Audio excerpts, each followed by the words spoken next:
This is Andi Purewal for ID Boxing. I'm joined by Anthony Crolla here in Manchester. Anthony, how are you? How is life? Mate, I'm good. I'm really good. It's a bit mad being here. I don't know whether I feel young or old or what. It's I'm looking at obviously Marco Antonio Vieira and Ricky chatting over there.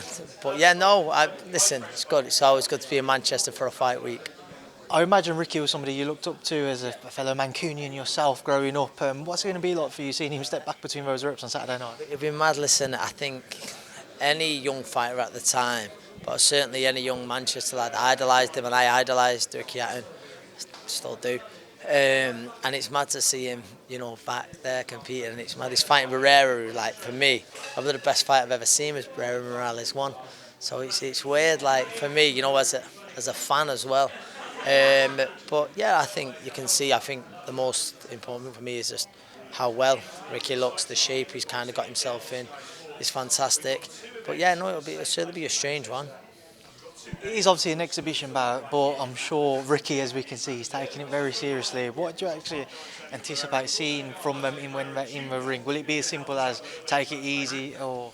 I don't know if it'll be taking it easy. No, I think a few of the old moves will be getting pulled out of the locker, and I know him and Marco are friendly, but it's one of them. There's a little bit of pride as well, so they'll want to do themselves well.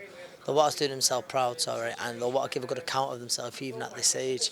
So it's not about getting a win or anything like that. I think what it has done as well, it's such a big thing. Then, like, the mental health side of things, it's inspired a lot of people. So yeah. Anthony, there were some rumours of a potential fight between Ricky and Floyd taking place next year. Just your thoughts if we were to see an exhibition between them two, obviously a rivalry going back to those pro days. It's a mad one because Floyd normally just fights YouTubers now, doesn't he? And it's mad that people pay for it. It's I don't know what kind of numbers it'll do, but he'll be getting paid an absolute fortune because of who he is. But I mean, listen, if you pay for that on Saturday, then obviously then that's something else for that fight to see Floyd. I don't know, what is he? Deji's KSI's brother, isn't it? Yeah, it's all a bit strange. But listen, I think he calls himself Money Mayweather for a reason, and I'm sure he's making a lot of that on Saturday.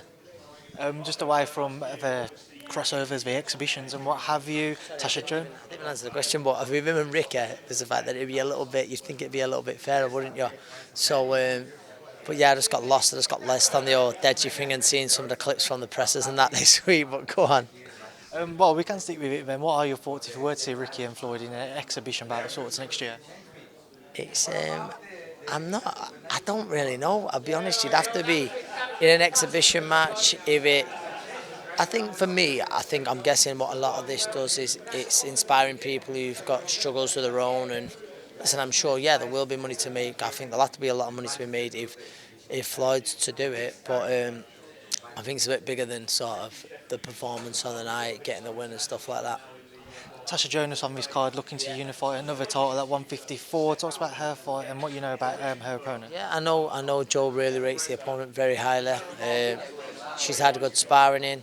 She looks really well. Tasha's in like this amazing part of her career, and it's hard, and you don't want to keep mentioning her age, but it's hard not to. But there's no denying the last 3 performances or so have been the best of her career. So with age, she seems to be getting better. I thought last time out she was fantastic. And it's nice to see, deserving top in the bill at the arena where she won a world title. But she's good. Tasha's in good spirits, and she's a great girl. Do you know what I mean? A great girl, but she's certainly improving all the time. Claressa Shields talking about a potential move down to 154. I know Tasha spoke about that fight as well. Do you think we could see, as Tasha spoke about in the gym to you guys? It's a possibility. And listen, it's the huge fight there. It's the biggest fight out there for her. I mean, I know the Taylor rematch would be huge also, but Terry Harper also, at the same weight, but realistically, Katie, obviously that won't happen again. Obviously, I'm also being realistic in the Terry Harper one, very, very highly unlikely that it won't happen because of the politics that go with it. We don't have to be rocket scientists to work that out. But Claressa Shields seems the most likely out of them. But listen, it's not, and that's it's a real tough fight for Tash, but certainly, and again, that's saying at this point of her career, these are the big tests she wants, and you know, the huge showdown which gets in the showcase that she deserve. And we will have to pick this back up shortly because I've just been told by Sky you need to go and jump on there, so I'll catch you in a minute. So, we're back. I'm picking this back up now with Anthony Crolla. Obviously, you had to go away to take care of your duties with Sky there. You seem to have grown a couple inches too during the last few minutes. But Ant, obviously, we were just talking about Natasha Jonas, but we was about to move on from it. Moving on from Tasha, I just want to go back to kind of seeing Ricky and Marco in the ring there. What did you make of the pair of them? both of them look sharp, don't they? Both of them look sharp and in a good place physically for sure. They both done a little bit more than they expected as well, if I'm honest. So no, it was good, and it's just rolling back the years for sure. Like I said, listen, none of them are pretending that they're going to be chasing world titles or anything like that, but no, they both look really well. Just kind of moving forward as I intended to before, we had to stop earlier on.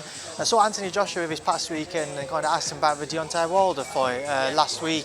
Deontay Wilder's team reached back out to match him about a potential fight there. Say if that was to be the one he was to take early next year, would you advise him to face Deontay Wilder? Yeah, I think I would.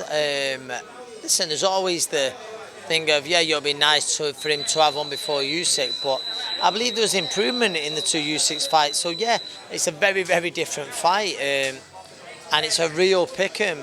You can make a strong case for either one of them winning. Obviously, there's no denying the power that Wilder carries can switch anyone's lights out, but then there's also the thing of where you think Joshua could certainly hurt Wilder, and then when he does, he's a fantastic finisher, so that's probably one of the most... It'd be one of the most wanted fights in the heavyweight division for sure. How would you see it actually playing out? Because as you mentioned, Deontay has that powerful right hand, and AJ has shown he can box previously, but at some point, as everyone's shown, yeah, exactly. And that's the thing. I believe technically AJ is much better, and does he then find the holes that other fighters have found throughout? But when Anthony Joshua hits Deontay Wilder, he's very different to some of the other heavyweights hitting him, but then also it's when Wilder lands, what happens then with AJ, and that's what makes it such a great fight. It's a fascinating fight. I'd love to see it. Will it happen? There's always a thing of, but at least there seems some progression in it. But for me, outside of Fury Usyk or Fury Joshua, that's the biggest fight to be made for sure.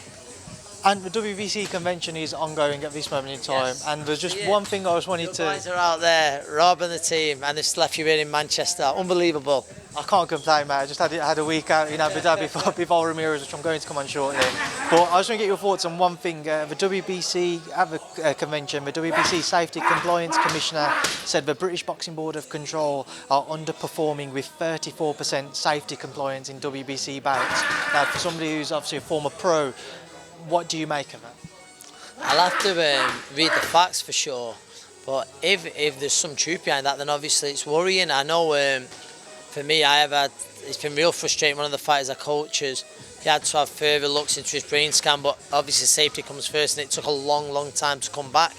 But thankfully that's back now and it's sorted. There's no worries, but that's something that I'd have to look into with the facts. But if there's some truth behind it, then obviously there's no denying that's worrying. So yeah, no, look at that. As I mentioned to you, I was just at Bivol Ramirez. What did you make of Dimitri's win against Ramirez? I thought it was very good. I was very confident Bivol on points, and I believe that technically he's so sound, and he's riding a wave, isn't he, at the minute, to obviously the Canelo fight, now Ramirez, and he makes a very strong claim for being the fighter of 2022 for sure. Obviously, we're in the middle of kind of what could be next for Dimitri Bivol. Does he look for the undisputed bout with Beterbiev, or does he go back to the Canelo fight? What would you like to see? He's made it really clear that he's more interested in going undisputed. And you've got to respect that, because you imagine, don't get me wrong, the Beterbiev fight will be a huge payday, but you imagine the Canelo one will be bigger, especially holding the win. But he said, no, I'm interested in titles. And if that's the case, do we see the unification? And talking about the WBC Convention, I've seen my mate Callum Smith, he's due to fight the winner of Anthony Yard and Beterbiev, which is another great fight. That's late January.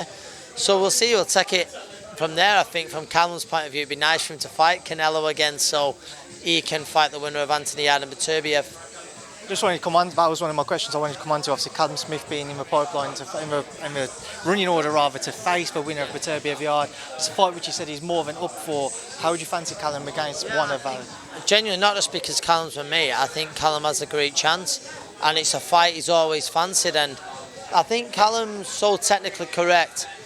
I think that's what gives him his power. I think when someone the size of Callum is very technically correct, they generate power, and you got to give him that. But then at the same time, Beterbiev, there's no denying he hits seriously hard.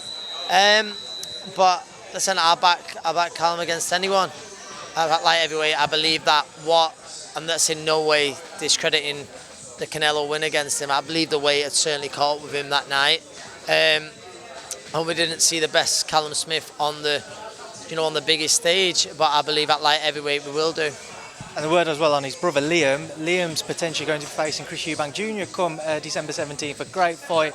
Your thoughts if that one gets rubber stamped? That's a great fight if it gets made. I know there's talks going on, but Beefy and Junior, I remember seeing them spar. Wow, again, that's got to be going back now 5 years. And without sounding stereotypical, if the sparring was anything to go by, then we're in for a hell of a fight. But I think when you look at two styles, that can't possibly go wrong. And I believe that the weight, I think Liam will be more comfortable up at the higher weight. I really do. I think he's been a light middle for a long time. I know it's a fight he's really wanted. But yeah, there's no denying Eubank Jr. He deserves a big fight as well. So no, it'll be good domestic showdown. Hopefully we get to see it. Saw Roy Jones Jr. again out in Abu Dhabi, and he said that he's going to link back up with Junior for this fight now.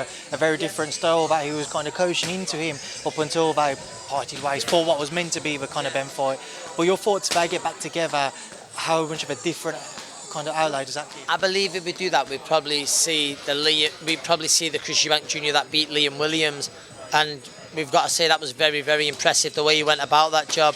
We've seen Junior box for the first time behind a very good lead hand on the back foot at times, and I think from a fan's point of view, I think we'd like the Junior that stands there unloading flurries, so Liam can be there in the pocket and they can sort of work on the inside. So it represent a very different fight, I believe, but I do believe with them you'll see them at some point meet in the pocket, well, very soon, if it does happen, and some of the exchanges will be brilliant to watch. Right, and we will leave it there now. Leave it to shoot off because I know you've got some sort of stuff to take care of today. So thanks for speaking to me and ID Box. And as always, man.